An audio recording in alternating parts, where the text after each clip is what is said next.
Olá, turma, boa noite. Sejam bem-vindos. Vamos iniciar então nossa disciplina de Economia Internacional. Essa aula de hoje nós vamos falar um pouquinho sobre como que vai ser a nossa disciplina, tá? Então nós vamos retratar alguns assuntos, como por exemplo, a ementa nossa, o que nós veremos dentro da disciplina durante o curso, tá? Isso vai estar disponível para vocês os slides, tá? Dentro do nosso grupo, no WhatsApp e futuramente no Moodle. Também consta o nosso cronograma de aulas, tá? E a nossa bibliografia básica. Nós principalmente utilizaremos o livro do Krugman, que seria a nossa bibliografia principal dentro do curso de Economia Internacional 1.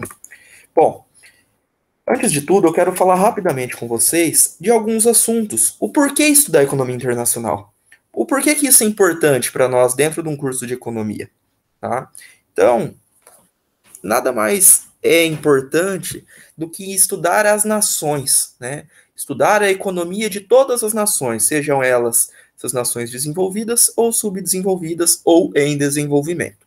Até porque todas essas nações, todos os países estão intimamente ligados, né? Muito mais do que no século XX, por exemplo. Hoje existe muito mais a transação de comércio de bens e serviços, os fluxos de moeda, investimento nas demais economias, né? Isso tudo faz interligar as nações e ficam, então, muito mais próximas umas das outras. Bom, outro indicador que demonstra essa crescente ligação internacional é a questão de importação e exportações, sejam elas de bens ou de serviços, tá? E um outro assunto que traz à tona, né, a economia internacional são as crescentes ligações entre os mercados de capitais. Hoje está na moda, né? Todos os alunos, grande maioria ali das pessoas dos jovens estão querendo conhecer um pouquinho mais sobre o mercado de capitais. E não apenas o mercado de capital doméstico, né? E sim também os mercados de capitais internacionais. Bom, dentro disso, então, a economia internacional, ela nos ajuda a entender um pouquinho sobre esses temas. E dentro da nossa disciplina, nós conseguimos enxergar outros desafios que são importantes, né? Outros desafios novos que trazem a importância da economia internacional dentro do nosso dia a dia. Como, por exemplo, crises econômicas, crises políticas e o momento que nós estamos vivendo como a pandemia, né? Como que as nações estão intimamente ligadas durante esse processo? Como que funcionou, por exemplo, o processo de vacinação? O Brasil teve vacinas próprias? Outros países forneceram, né? Como que está ligado a questão de transações entre esses países? Como está ligado a questão do turismo entre esses países? Será que os brasileiros, os habitantes do nosso continente, né, americano, por exemplo, são bem vistos na Europa? Não sei, né? Dentro disso, a economia internacional ela ajuda, então, a estar explicando algumas das questões principais. Então, isso nos força a repensar alguns conceitos importantes, conceitos econômicos e teóricos dentro da economia, né? Então, teorias que eram válidas, sempre foram válidas, elas podem ser testadas em momentos de desarranjo dentro de uma economia, como crises, como uma pandemia. Então, essas teorias conseguem então ser testadas e a economia internacional nos ajuda a entender um pouquinho mais, tá? Então, dentro disso, nós vamos falar algumas motivações, né? Nós vamos falar um pouquinho do que se trata essa economia internacional. A economia internacional ela vai utilizar as mesmas sub-áreas, né? Os mesmos métodos de outras disciplinas. Mas as motivações principais é entender um pouco mais esse comércio internacional e associar essas transações internacionais com as transações internas, tá? Isso gera algumas preocupações novas e diferentes quando nós tratamos de economia internacional, né? Como investimentos e comércio entre nações independentes. Como que funciona? Será que a mesma negociação de Brasil com os Estados Unidos tem as mesmas políticas, os mesmos interesses, as mesmas barreiras, como, por exemplo, Brasil e China, ou China e Estados Unidos? Tá? Veja bem, essas negociações entre nações independentes são diferentes entre países, né? Vamos dizer, então, entre países como Brasil e Estados Unidos, ou Brasil e Arábia Saudita, ou Brasil e China, ou Brasil e Rússia, tá? Então, nós conseguimos, através da economia internacional, através dessa disciplina, entender um pouquinho mais como que funciona as políticas econômicas, como que funciona a questão cambial, como que funciona as questões tarifárias, as barreiras que nós temos, tá bem? Então essa é a importância que nós vamos estar estudando dentro de economia internacional.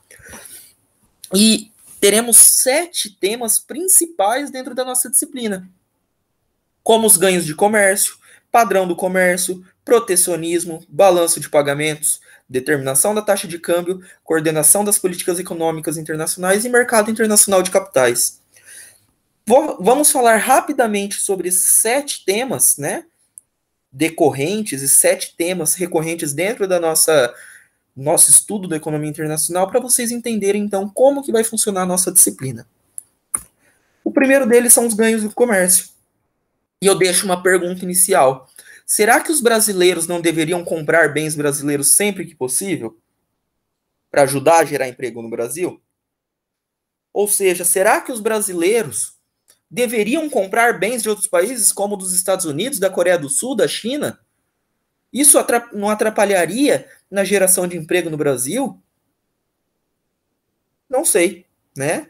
Para isso que existem, né? Existe esse termo que é conhecido como ganhos do comércio. Essa troca, ela vai acarretar benefício mútuo. Então, a partir do momento em que eu compro produtos, bens ou utilizo serviços de outros países e os outros países utilizam serviços, compram bens do meu país, isso gera ganhos de comércio. Mesmo que um seja mais eficiente que o outro na produção de determinado bem.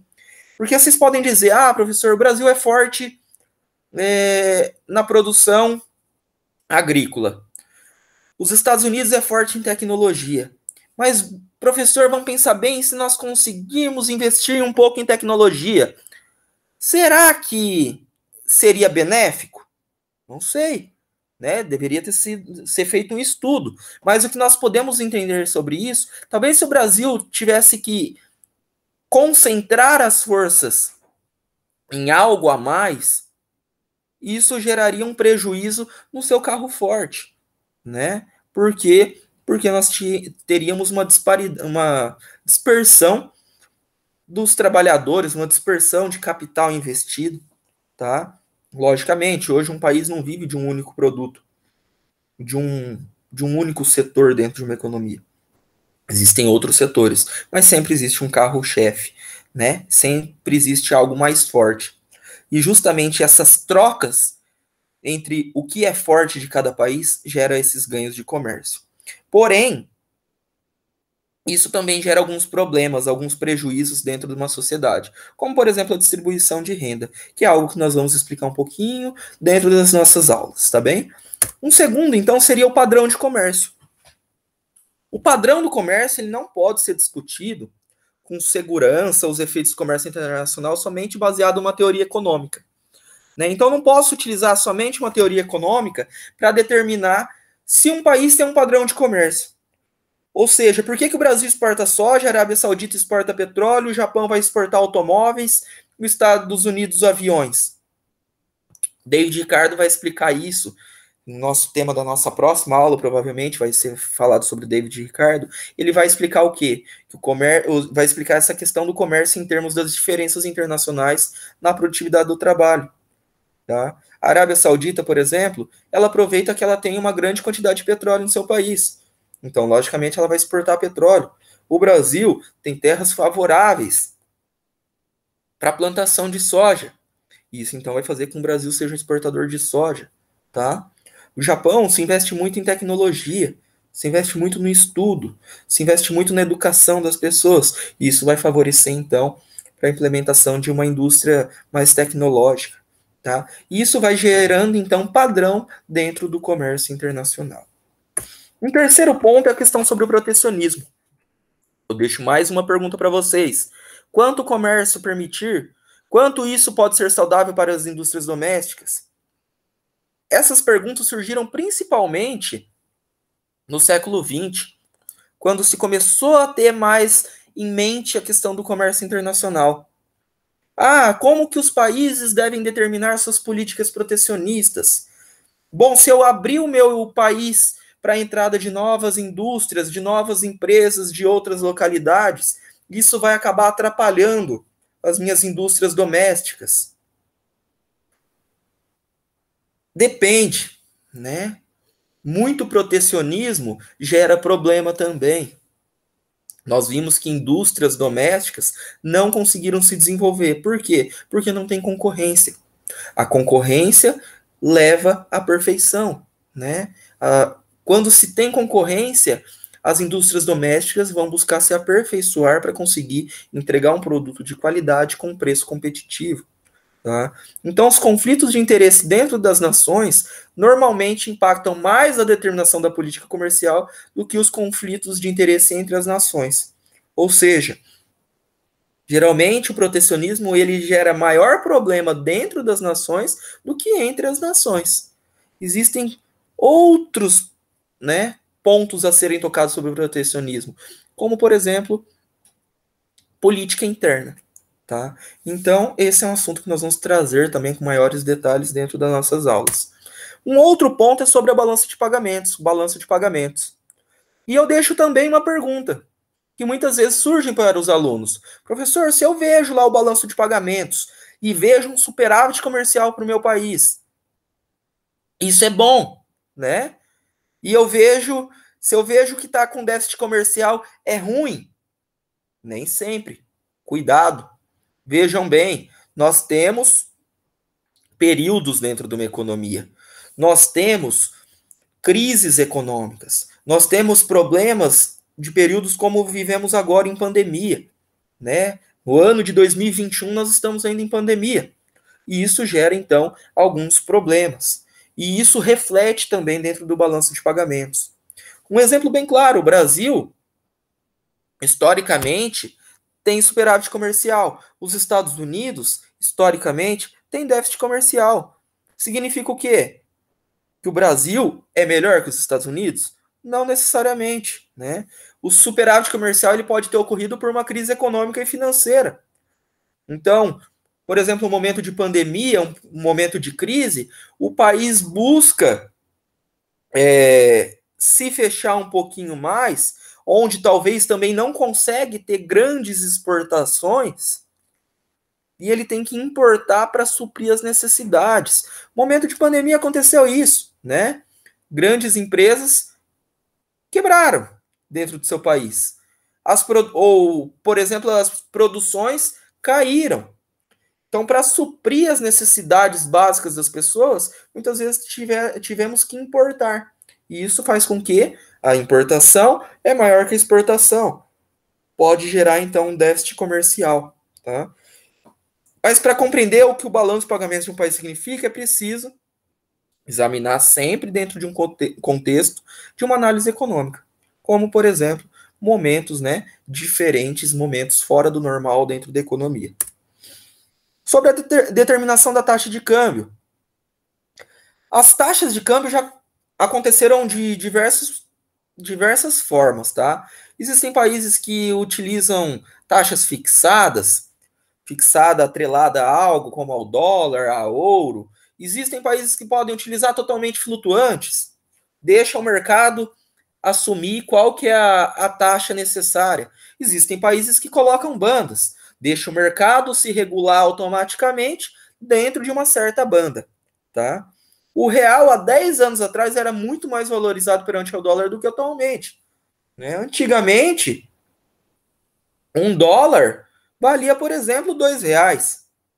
Hoje, um dólar está em torno de 5,30. Tá? E isso, então, tudo afeta, isso acaba afetando, consequentemente, a nossa economia internacional. Então, nós vamos falar sobre taxa de câmbio, nós vamos falar sobre como ocorre, né, esses regimes cambiais, e nós vamos falar também sobre esses valores relativos ao longo do tempo. Tá? Como isso pode mudar de forma drástica durante o tempo, e como isso pode afetar diretamente o comércio internacional, uma economia internacional. Vamos falar também um pouco sobre as coordenações das políticas econômicas internacionais, né? Cada país tem livre acesso, tem livre escolha das suas políticas econômicas? Sim, cada país tem livre escolha, né? Só que será que é interessante você fugir muito, talvez, de escolhas políticas ou se isolar, né? Ah, sou uma nação independente, vou fazer a minha política conforme deve ser. Não me importo com os outros países. Isso pode gerar problemas.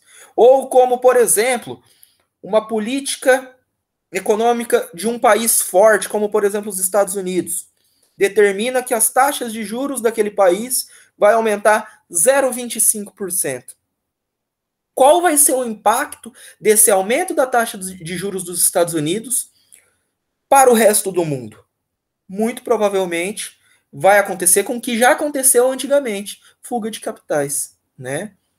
Então os investidores vão buscar levar o seu capital para um país mais seguro, né? Se o seu país não é, sua nação não é considerada tão segura economicamente, então os investidores vão buscar levar então seu capital para um país, para uma nação mais segura, do que propriamente deixar no seu país que paga taxa de juros talvez maiores até do que aquela nação, tá? Então isso pode gerar fuga de capitais. O problema fundamental dessas coordenações das políticas econômicas internacionais é como produzir um grau aceitável de harmonia entre o comércio internacional e as políticas monetárias. E isso tem que entrar, então, num arranjo, tá?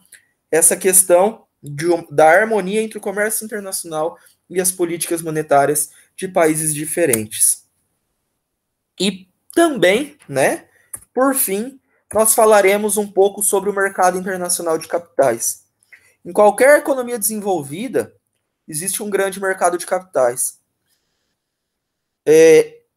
Atualmente, o mercado de capitais, ele vem se tornando muito forte no Brasil, tá?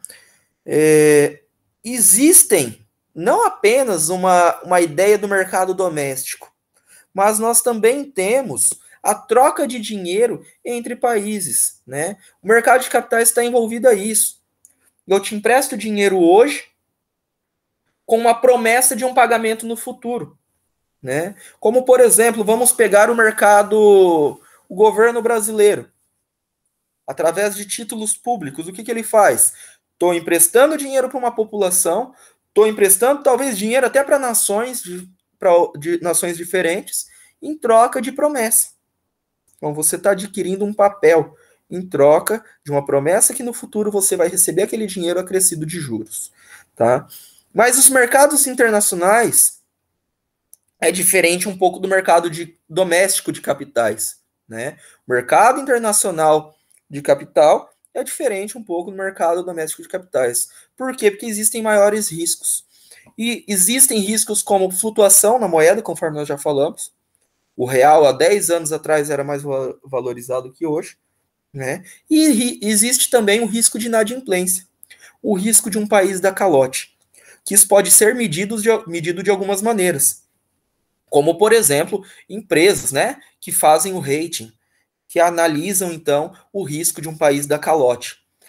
Hoje, atualmente, vocês podem estar utilizando para verificar qual o risco do Brasil da calote através do ENB+, né, através do risco país. Isso é divulgado, os dados. Isso vocês conseguem, então, analisar dentro do mercado internacional de capitais sobre os riscos principais. Bom, pessoal, essa era a nossa intenção da aula de hoje. Trazer para vocês o que vai ser abordado durante o nosso curso, tá? Vocês viram que nós vamos trabalhar com temas bem amplos, desde a parte teórica até a parte na prática, né, do que vem acontecendo atualmente. E por fim, eu vou deixar uma atividade para vocês, atividade bem atual. Eu quero que vocês respondam qual a preocupação que os principais países econômicos devem ter em relação ao Afeganistão, né, sobre esse novo comando do Talibã. Será que isso tem alguma interferência? Será que os Estados Unidos, o Brasil, a China, tá preocupado com esse novo comando? no Afeganistão, com o que está acontecendo lá. Essa é uma atividade que eu quero deixar para vocês, que além de valer ponto, tá? Conforme já foi falado, nossa disciplina, ela vai levar em consideração as atividades que eu vou estar passando toda a aula e também provas que nós vamos estar, que está dentro do cronograma que eu mandei para vocês, tá? Então, essa atividade ela vai valer o ponto e vai valer a presença de vocês. Qualquer dúvida, eu estarei disponível para tirar com vocês. E é isso, pessoal. Até a próxima.